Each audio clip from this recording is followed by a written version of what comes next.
Good evening, boys and girls. I am exhausted. I am sorry that this video is being done late at night. I just got back from having participated in the Juneteenth march, and I definitely got my exercise in for the day, that's for sure. A lot of walking around, but that's alright. Did my civic duty, and so what better way to talk about some things that came in the mail today after having had a sip of the drink of Unboxing Champions?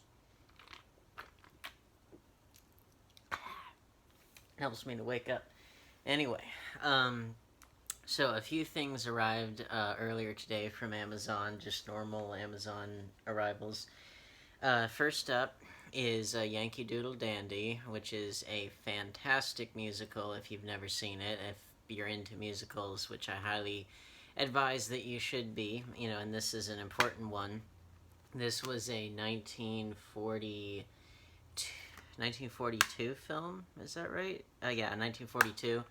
And it was all about the song and dance man, George M. Cohan. And, he was somebody who helped to bring the kind of classical patriotic songs that we know of, like I'm a Yankee Doodle Dandy, that whole thing as well, and a ton of others. There's so many in here. Certain ones from the Great American Songbook, but also just, other good ones. It's all about his life on the stage and, it's a very obviously a wartime film because, like, it's very much full of, American patriotism and things like that. And it goes all the way up to what was then the present time with someone playing FDR, and, they have the big, Over There song, which is all about, keeping the morale up for the war effort and all that kind of stuff.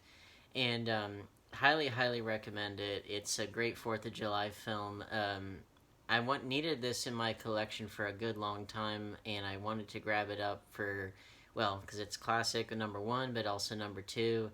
Similarly to our discussions about, like, the Jazz Singer and Gone with the Wind and these things that, may or may not get either taken off the shelves or taken off streaming or run, there might be a run on the physical copies or whatever.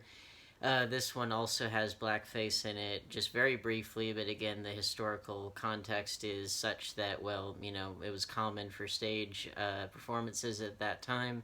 So, you gotta take the bad with the good, but in this case, there's far more good than bad, and it's still a very, very important film, a fantastic musical. One of my favorite actors, James Cagney from the classic period, he was known for playing gangsters in, Warner Brothers films like White Heat and my favorite, The Public Enemy. And so to see him play not only a good guy, but a song and dance man, and to hear him sing and dance, and he did a fantastic job.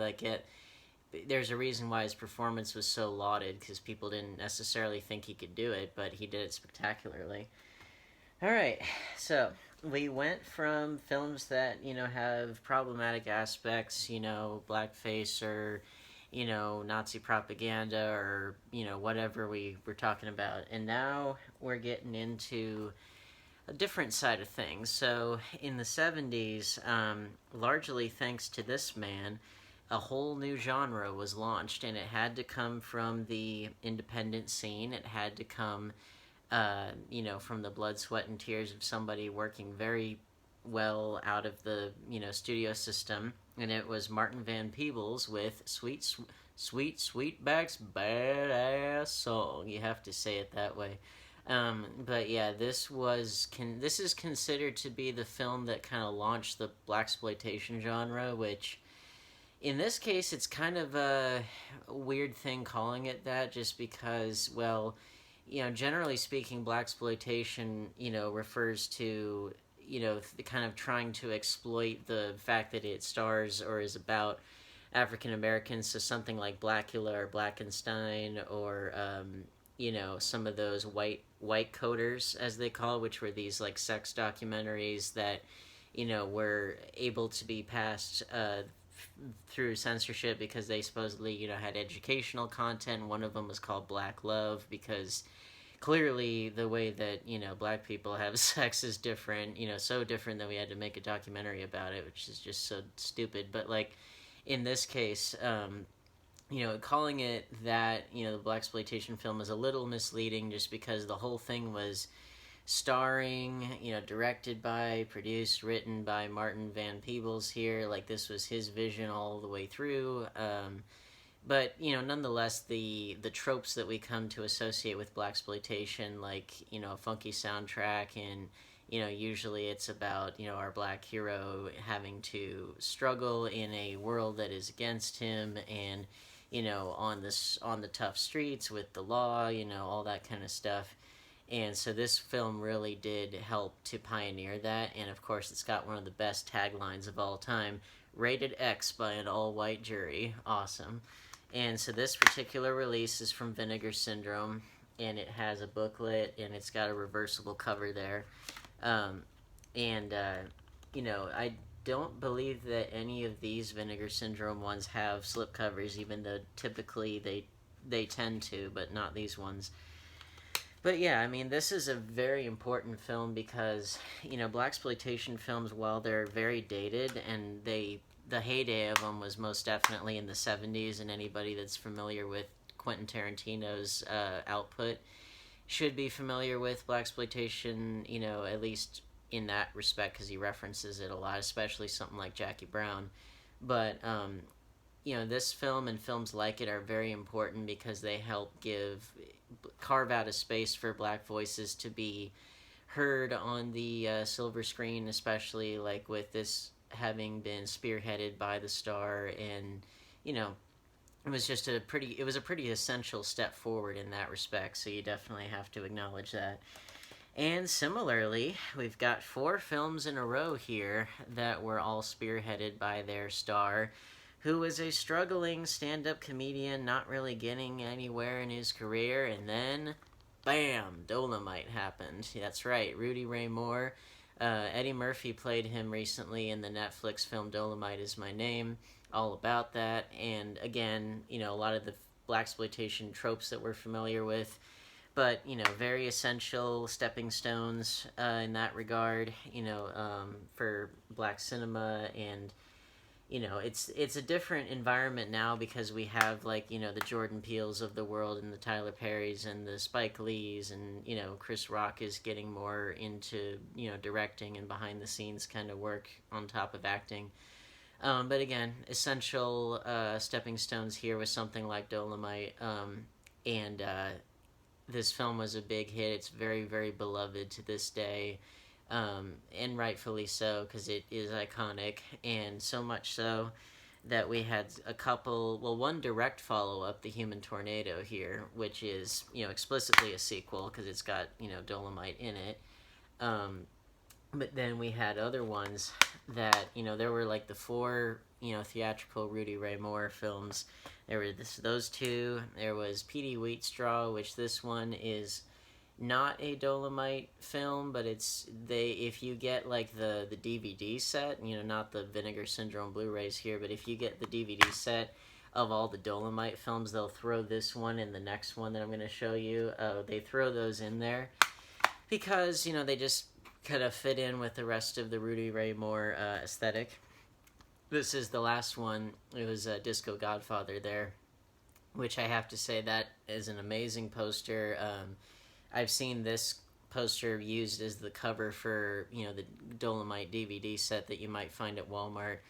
And, this, I think Disco Godfather has to be quite possibly, I mean, the Human Tornado is cool, but that it reminds me of the Human Torch, so it's like, it puts me in the mind of superhero. But like Disco Godfather, it's like, you can just hear like Isaac Hayes or Barry White saying that title, But, yeah, fantastic stuff there. Very important as we're, talking about, because it's Juneteenth when I'm recording this, and, as we're thinking about, the black experience and that sort of thing, it's important to kind of see where we were, how we progressed to where we are now, and where we can go. So, that does catch us up a little bit as far as what came via regular Amazon.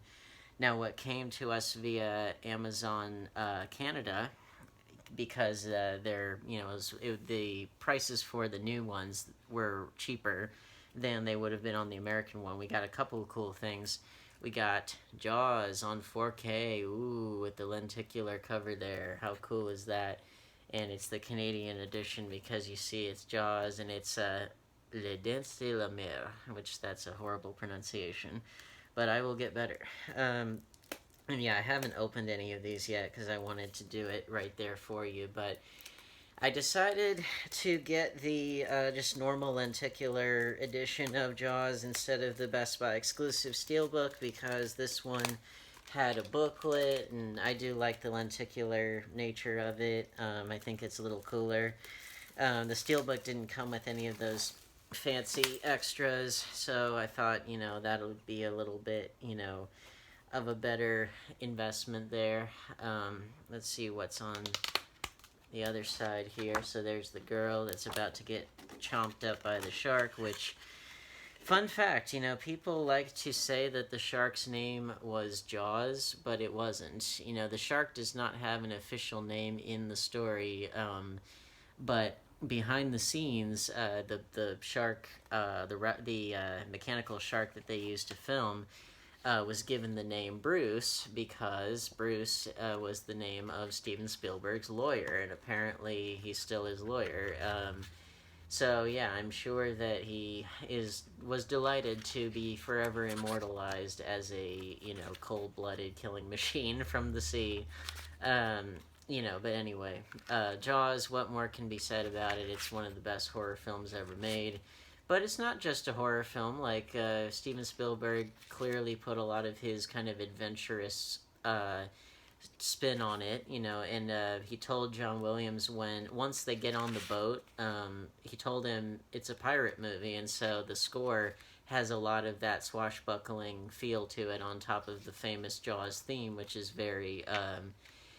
John Williams described it as being Stravinsky-esque, because it was so simple, but it was so ominous. I think that it's, you could, I don't know if you would, I wouldn't call this a flaw, but I would just call it a kind of an interesting, odd storytelling choice. And obviously it's because it's based on a book, and books don't have to follow conventional dramatic screen structure.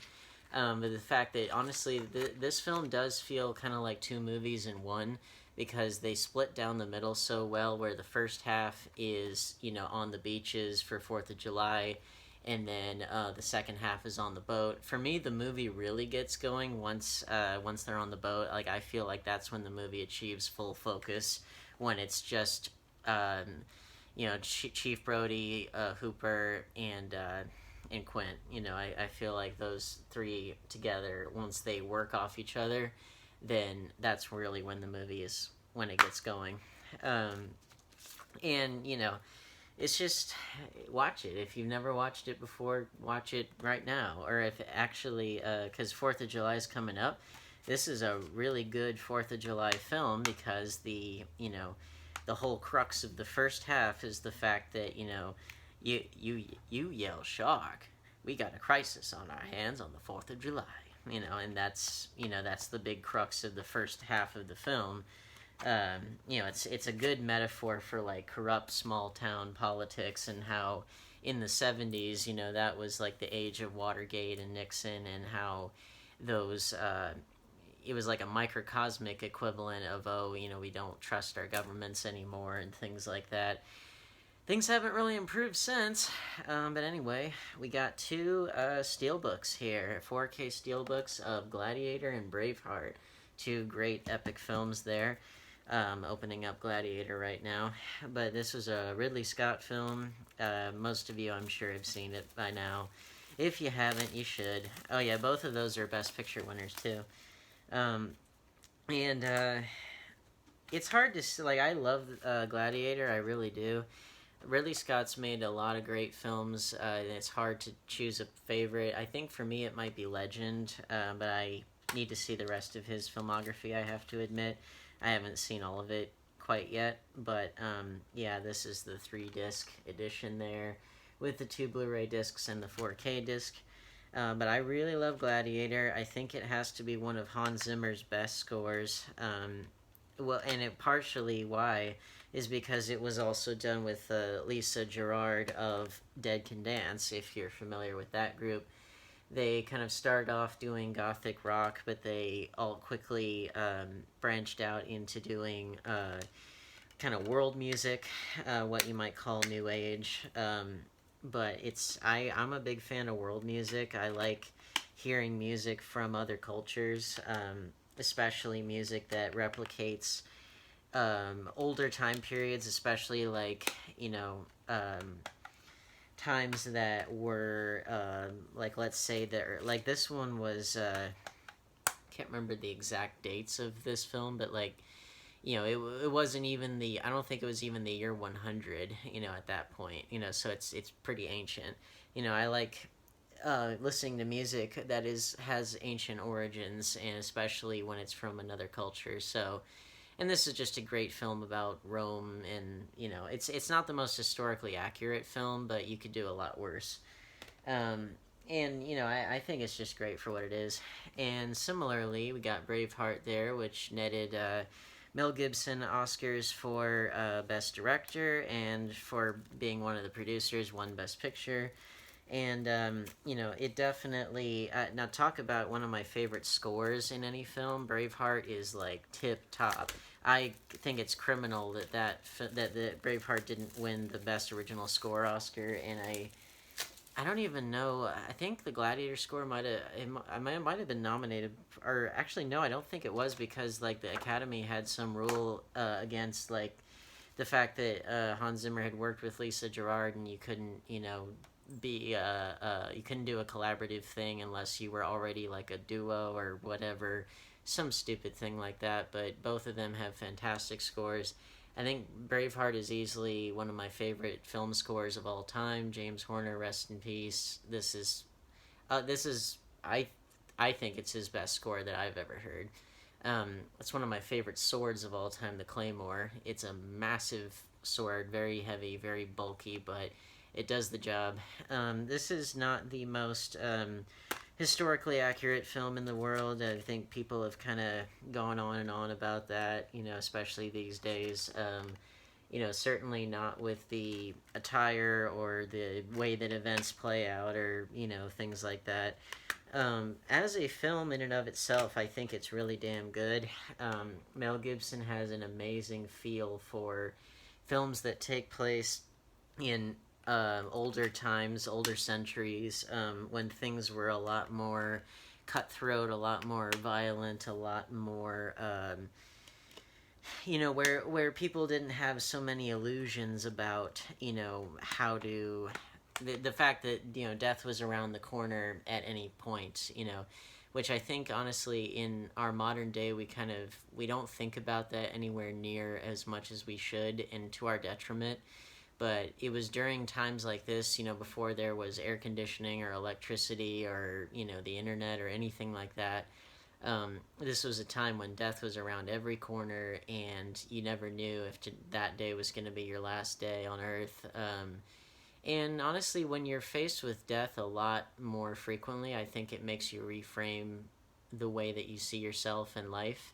And so I think that with that mindset, I think that the films that he's made in that time period, like Braveheart, Apocalypto, and to a certain extent Hacksaw Ridge, even though, World War II was not that long ago, historically speaking.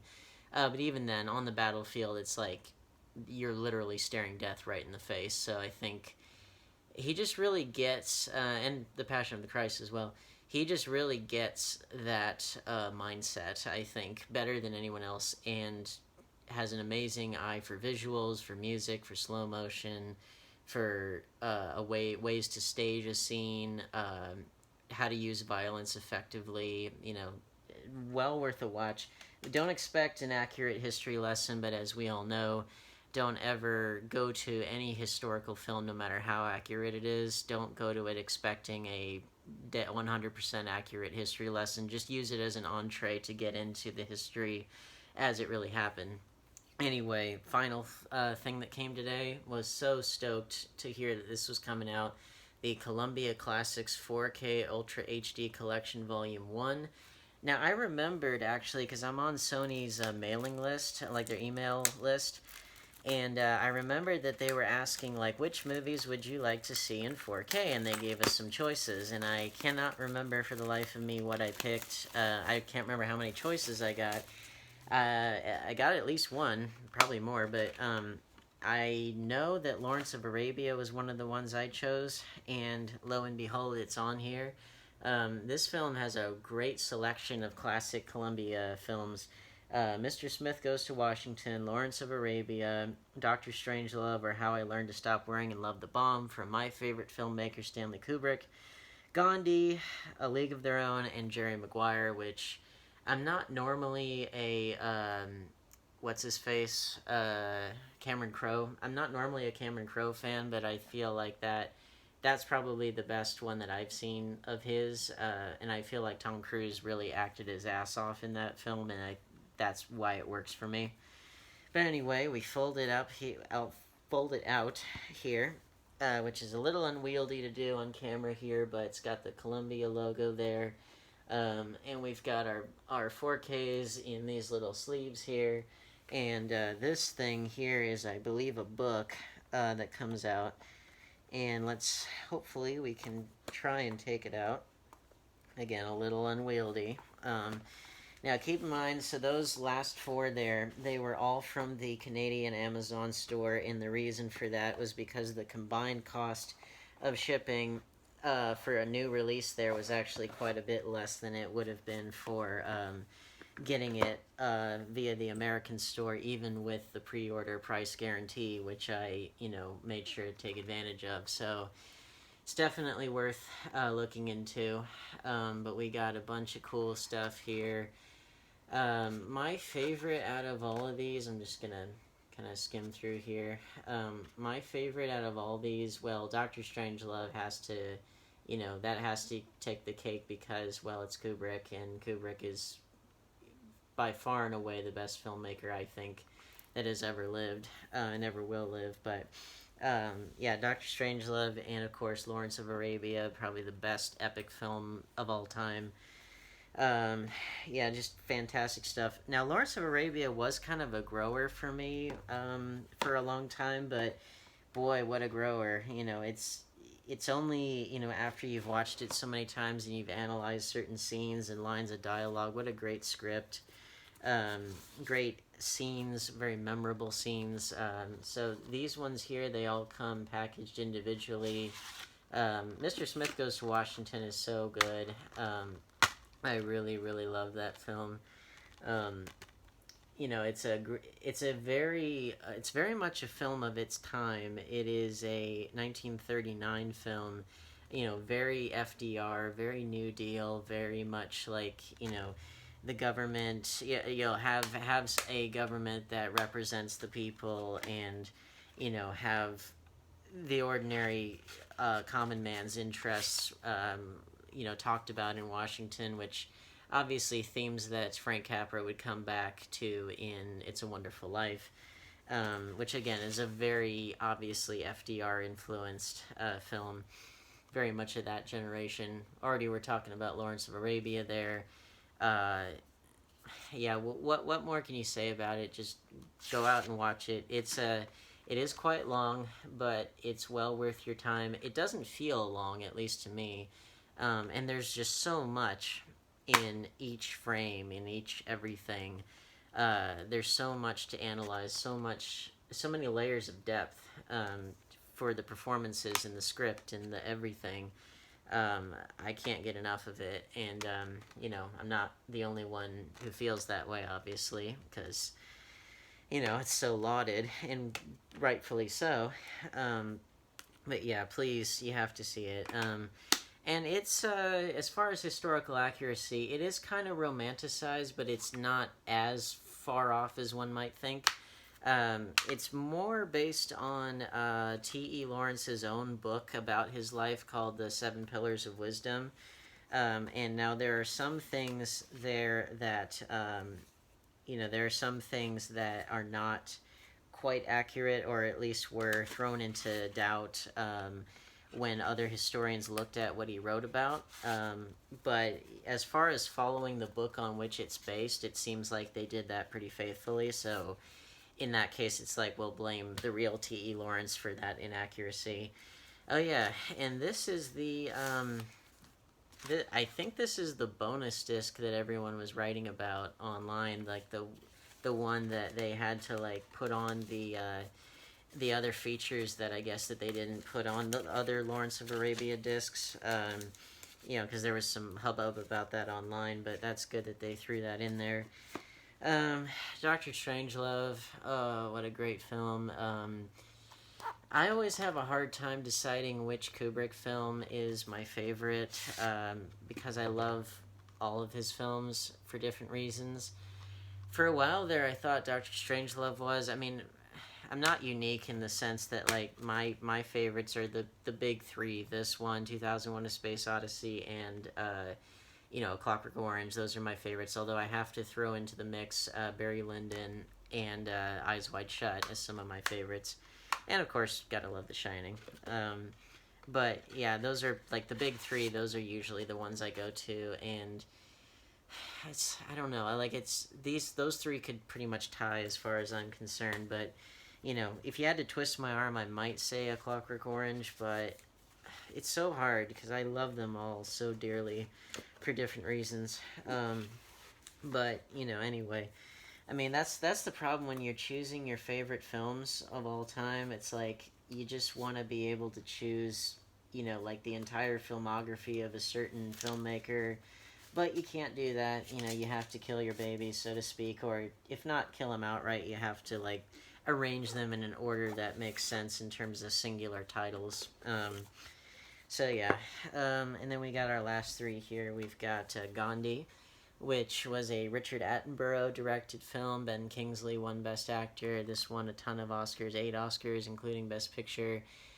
And I need to watch this again. It's been so long. I remembered liking it, although I have to say, even as a kid or however old I was when I watched it, I noticed that the structure of this film is almost exactly the same as Lawrence of Arabia in terms of how the story unfolds. Because it starts with the main character's death, and then it backtracks to his early days where he doesn't look or dress or sound like in the same way that we're accustomed to this person looking or sounding later on in the story. And then, of course, it chronicles their struggles to free their people or the people that they feel connected to, their struggles to liberate them in Lawrence of Arabia. In T.E. Lawrence's case, it was about violently trying to drive back the Turks and to try and create a united Arabia, that sort of thing. In Gandhi's case, it was about using nonviolence and passive resistance to try and give the Indians their freedom from the British. Back when India was an English colony. And obviously there's 4 discs of this, but it's great for what it is. It really is. It's something that again, it is kind of it has a little bit of romanticism in it, because the real Gandhi, yes, he was highly courageous and obviously did great work with liberating the Indians and giving them their independence and everything. And, since we're on the topic of, racism and things like that, in the overall trajectory of the discussion, the real Gandhi, when he was a lawyer in South Africa, he was very, very racist against the native South Africans. And, his own writings point to it. And he had other flaws as well, which they don't talk about here, but still, it's worth pointing out. Gotta accept the bad with the good in real life and in film. But yeah, just interesting little historical tidbit there. But it's not to take away from the great work that he did and how much he influenced people that came later. And then we got League of Their Own. Actually, 2 sports films back to back: A League of Their Own and Jerry Maguire. A League of Their Own was really good because it was all about, the women's baseball league that was playing when the men were off fighting World War II. And, that was, so that was pretty... And I believe that was a true story. And it's Gina Davis, who... I didn't used to really like her all that much when I was younger, but after having done more research into her and her filmography, I really like her a lot now. Because I think she's a Mensa member, which is pretty impressive. And this one has Rosie O'Donnell in it back when she was in the public eye pretty prominently, and actually Madonna is a supporting character, plays a supporting role in this, and does a pretty good job actually. She's not really regarded as being the best actress in the world, but she actually did all right with this one. And Tom Hanks, of course, can't go wrong there. There's no crying in baseball. What a great line. And Jerry Maguire already said, probably my favorite Cameron Crowe film. Great chemistry there with Tom Cruise and Renee Zellweger. Tom Cruise really acted his ass off in this thing. I think he's the force he's the glue that holds this thing together.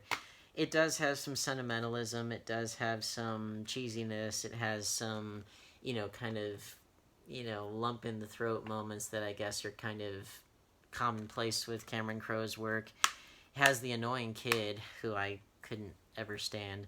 There's a lot of reasons for me to not like it, but overall I think that his performance is just so good, his conviction, and just so many iconic moments that, it works.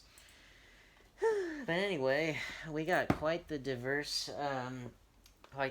grouping of things here, didn't we? But anyway, so that was what happened today. I am really tired. Hopefully you like this. So please like, share, subscribe, hit the bell icon, set phasers to stun. Warp Factor 5. I am going to enjoy my drink of Unboxing Champions. I will see you in the next video. If you are marching or whatever, then stay safe. Happy Juneteenth. And, continue to keep safe from Corona and everything like that. So, yeah. See you soon, folks.